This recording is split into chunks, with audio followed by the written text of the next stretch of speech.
large business, and what you've got a bunch of large systems, ERP, CRM, and you've got humans running around, feeding them data, taking what the systems give them, doing something to it, and putting it back into another system.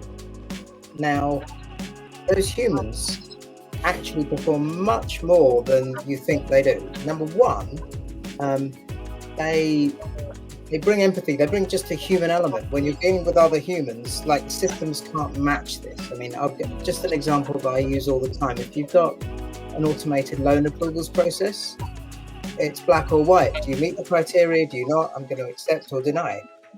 I advocate for people, like for AI, to get people making a mortgage application to actually go into a bank to meet another human, because a human loan assessor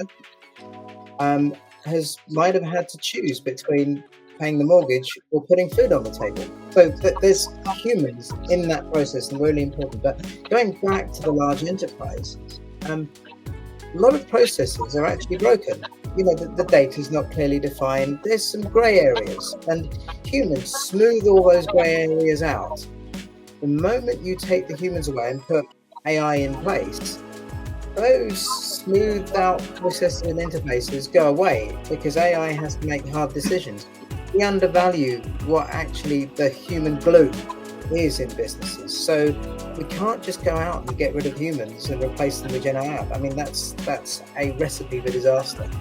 Yeah, so an industry that I've actually seen this or watched this take place already, and and I think it's becoming tricky, is in the real estate market, right? So a lot of, the appraisal process, where they've tried to implement a lot of AI tools or just compute, right, to run models of, here's a 2,000 square foot home, 3-bedroom, 2-bath, 2-car garage in this zip code, it's worth X. That might work if it's a very repetitive suburb where it was one builder that all built all these homes in this time frame, and they're very cookie cutter and they're the same.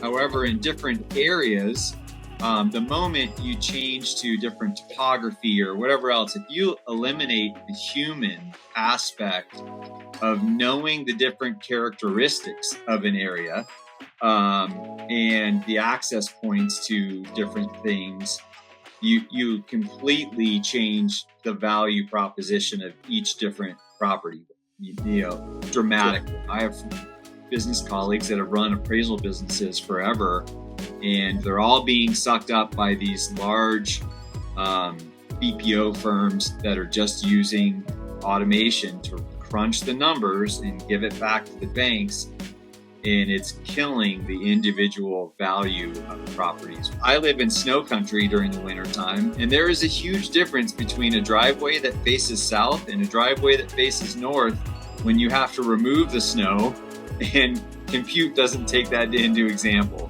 To the point of it could affect the amount you pay on paying someone else to do snow removal in your driveway, right?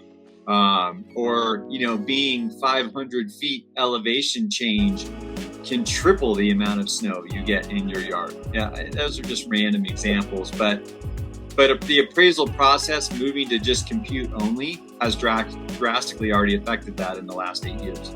A data scientist's dream is to actually be able to calculate this properly. Yet, we forget what someone's willing to pay or not pay because the place smells funny, or a smile from a neighbor. These are human things that, AI can't replicate. And so I really believe that, we're not going to go extinct just yet. No. Reminds me of that movie. I think that was Chevy Chase was in it. I can't remember the name of the movie, where all of his neighbors wanted him out and he wanted to move out of the neighborhood. So he paid everyone to be nice, right? And to say hello, right? And be friendly, like small town. He paid them all off. So a buyer would see that and pay a lot more. Yeah. So you're right. It's the intangibles. It's the neighbors that are around. It's the slope of a house that's slightly better for flooding, for preventing flooding and so forth. as Lewis said, as I think we've all sort of echoed, that AI just simply isn't fully ready for prime time yet.